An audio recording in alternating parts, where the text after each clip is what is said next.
Pecados sin vuelta. Lo que necesita saber la Biblia afirma que en Cristo existe perdón para todo tipo de pecado. Mentiras, robos, idolatría, incluso asesinatos pueden ser borrados por la sangre de Jesús. Esa es la buena noticia del Evangelio, pero ¿y si te dijera que la misma Biblia también habla de pecados que después de cometidos no tienen más vuelta atrás? Sí, existen decisiones espirituales tan serias y definitivas que ponen a la persona en un camino sin retorno. No estamos hablando de tropiezos, debilidades o dudas en la fe. En este video vamos a entender juntos lo que la Biblia realmente enseña sobre esos pecados tan graves. Primer pecado sin vuelta: blasfemia contra el Espíritu Santo. Este es quizá uno de los textos más serios de la Biblia. Jesús dijo claramente: por tanto os digo, todo pecado y blasfemia será perdonado a los hombres, mas la blasfemia contra el Espíritu no les será perdonada. A cualquiera que dijere alguna palabra contra el Hijo del Hombre, le será perdonado, pero al que hable contra el Espíritu Santo, no le será perdonado ni en este siglo ni en el venidero. Y la pregunta que todos hacen es: ok, pero ¿qué exactamente es este pecado imperdonable? ¿Será que ya lo cometí sin saberlo? ¿Será que todavía hay oportunidad para mí? Antes que nada, quitemos un peso de tu conciencia. Si te preocupa haber cometido este pecado, esa misma preocupación ya es señal de que no lo cometiste, porque la blasfemia contra el Espíritu Santo no es algo que haces sin querer, en un momento de debilidad. No es una duda sincera ni una caída que después produce arrepentimiento. Lo que Jesús describe es una decisión consciente, fría y calculada contra Dios. Quien blasfema contra el Espíritu Santo no siente ningún tipo de remordimiento. Mira el contexto. En Mateo 12, Jesús acababa de liberar a un hombre ciego y mudo, endemoniado. Fue un milagro tan claro que la gente empezó a preguntar: ¿será este el Hijo de David, el Mesías? Es decir, la obra del Espíritu Santo estaba tan evidente que hasta el pueblo sencillo la reconoció. ¿Pero qué hicieron los fariseos? En vez de admitirlo, dijeron: este no echa fuera a los demonios, sino por Belcebú, príncipe de los demonios. ¿Notas el peso de eso? No fue ignorancia. Vieron la acción clara de Dios, pero por envidia y dureza de corazón llamaron al Espíritu Santo diablo. Y aquí está la línea. El pecado imperdonable no es simplemente hablar mal del Espíritu Santo, es rechazar deliberadamente la obra de Dios y atribuírsela a Satanás. Es cerrar los ojos a la luz, aun cuando brilla demasiado fuerte como para ser negada. Es llamar al bien mal y al mal bien. Ese tipo de endurecimiento es tan profundo que la persona ya no tiene espacio para arrepentimiento. ¿Y por qué?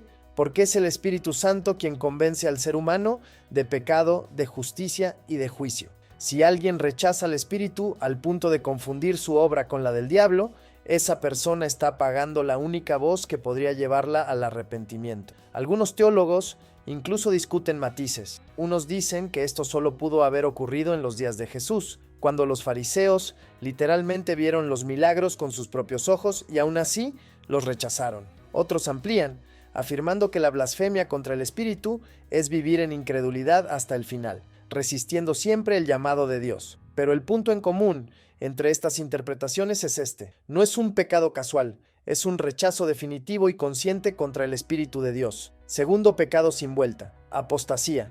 El autor de Hebreos no mide palabras, porque es imposible que los que una vez fueron iluminados y gustaron del don celestial, y fueron hechos partícipes del Espíritu Santo, y asimismo gustaron de la buena palabra de Dios y los poderes del siglo venidero, y recayeron, sean otra vez renovados para arrepentimiento, crucificando de nuevo para sí mismos al Hijo de Dios y exponiéndole a vituperio. Este es, sin duda, uno de los textos más serios e incómodos de toda la Biblia. Muchos intérpretes afirman que Hebreos 6 está hablando del mismo pecado descrito por Jesús como blasfemia contra el Espíritu Santo, pero otros recuerdan que, a pesar de las semejanzas, hay una diferencia fundamental. En los evangelios, Jesús denuncia de fiel a los fariseos incrédulos, que aun viendo la obra clara del Espíritu, la rechazaron y la atribuyeron al diablo. Ya en Hebreos, el autor describe a cristianos profesos que llegaron a experimentar la iluminación del Espíritu, probaron la realidad de la fe, pero aún así escogieron conscientemente abandonarla. Para hacerlo más claro, el autor de Hebreos ilustra su mensaje con la parábola del sembrador, que describe cómo la palabra de Dios es recibida de manera diferente en cada corazón y conecta específicamente con la semilla que cayó entre espinos, el tercer tipo de suelo, que son los que empiezan bien, pero permiten que los afanes de este siglo y el engaño de las riquezas ahoguen la palabra y se hace infructuosa. La planta esta crece, pero no da fruto.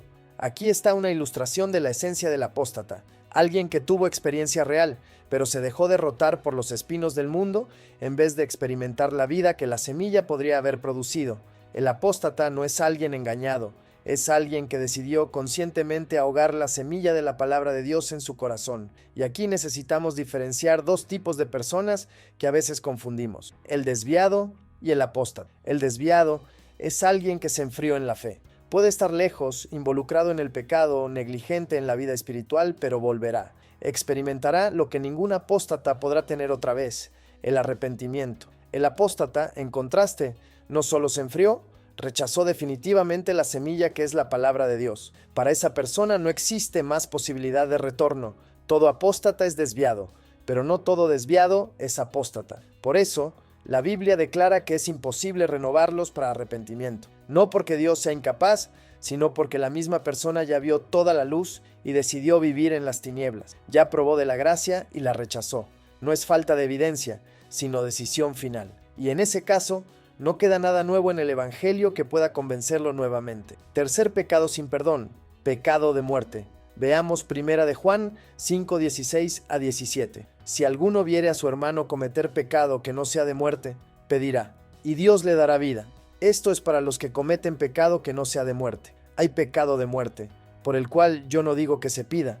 Toda maldad es pecado, pero hay pecado no de muerte. Probablemente Juan y sus lectores ya sabían lo que era este pecado de muerte, ya que él no da ninguna otra explicación. Pero, para nosotros hoy, llegar a ese significado exacto es muy difícil. Una de las posibles interpretaciones de este texto, según John MacArthur, es que el apóstol Juan se esté refiriendo a situaciones en las que un verdadero creyente comete un pecado tan grave que el Señor, en su soberanía, decide terminar la vida de esa persona. No se trata de pérdida de la salvación, sino de una disciplina severa, aplicada por el mismo Dios para preservar la santidad de su nombre y el testimonio de la Iglesia. La Biblia nos da ejemplos claros de esto. Un caso conocido es el de Ananías y Zafira, que intentaron engañar a la Iglesia mintiendo al Espíritu Santo. El resultado fue inmediato: cayeron muertos delante de todos. Este episodio marcó profundamente a la Iglesia primitiva, mostrando que Dios no tolera la hipocresía cuando amenaza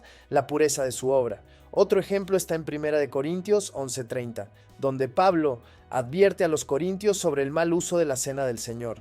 Muchos estaban participando de forma indigna, sin discernir el cuerpo de Cristo. Y Pablo dice que por causa de eso, hay muchos enfermos y debilitados entre vosotros, y muchos duermen.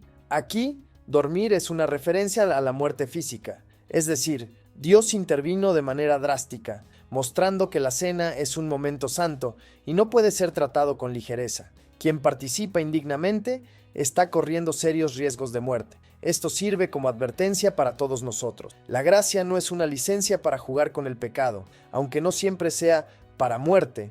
Todo pecado es una afrenta al Dios Santo y necesita ser confesado, abandonado y mortificado. Por eso Juan está diciendo que en esos casos extremos la oración no traerá el resultado esperado, porque Dios ya ha tomado la decisión de actuar con juicio. Cuarto pecado sin vuelta: recibir la marca de la bestia. Este es, sin duda, uno de los avisos más sombríos del Apocalipsis. Juan escribe: y el tercer ángel lo siguió, diciendo a gran voz: si alguno adora a la bestia y a su imagen, y recibe la marca en su frente o en su mano, él también beberá del vino de la ira de Dios, que ha sido vaciado puro en el cáliz de su ira, y será atormentado con fuego y azufre delante de los santos ángeles y del Cordero. Y el humo de su tormento sube por los siglos de los siglos. Y no tienen reposo de día ni de noche los que adoran a la bestia y a su imagen, ni nadie que reciba la marca de su nombre. Aquí no estamos hablando de algo accidental o de un tropiezo momentáneo.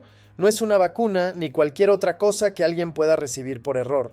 Recibir la marca de la bestia es un acto consciente de alianza con el sistema del anticristo, un rechazo público, deliberado y definitivo del señorío de Cristo. No es solo un símbolo externo, sino una decisión interna, lealtad absoluta a la bestia, en oposición directa a Dios. La frente y la mano representan mente y acciones, pensar y vivir en sumisión al anticristo. Es como firmar un contrato espiritual que no puede ser deshecho. Esa decisión es irreversible porque no es neutral. Es la elección final de colocarse del lado equivocado en la guerra más importante que existe. Al final, no hay término medio. O se recibe el sello de Dios o la marca de la bestia. Uno es señal de vida eterna, el otro es sentencia de condenación. Por eso el texto habla de tormento eterno, no porque Dios sea cruel, sino porque quien recibe la marca eligió conscientemente adorar todo lo que se levanta contra él. Y si te tranquilizas pensando que la bestia aún no ha aparecido visiblemente, ten cuidado. Esta advertencia de Apocalipsis no es solo para un futuro lejano. Ya hoy necesitamos decidir nuestra lealtad. ¿Quién es nuestro Señor? El peligro es acostumbrarse a vivir en pequeñas alianzas con el sistema del mundo, hasta que, al final, el corazón ya está entrenado para aceptar la marca de la bestia sin resistencia. Ahora, si quieres profundizar en tu estudio bíblico, echa un vistazo a mi recurso exclusivo, mapas mentales de todos los libros de la Biblia diseñados para hacer tu aprendizaje más fácil y efectivo. También recibirás materiales extra para llevar tu jornada bíblica al siguiente nivel. No te lo pierdas. Haz clic en el enlace en la descripción para obtener acceso inmediato. Aprovecha para ver también el video que está apareciendo en tu pantalla. Hasta la próxima.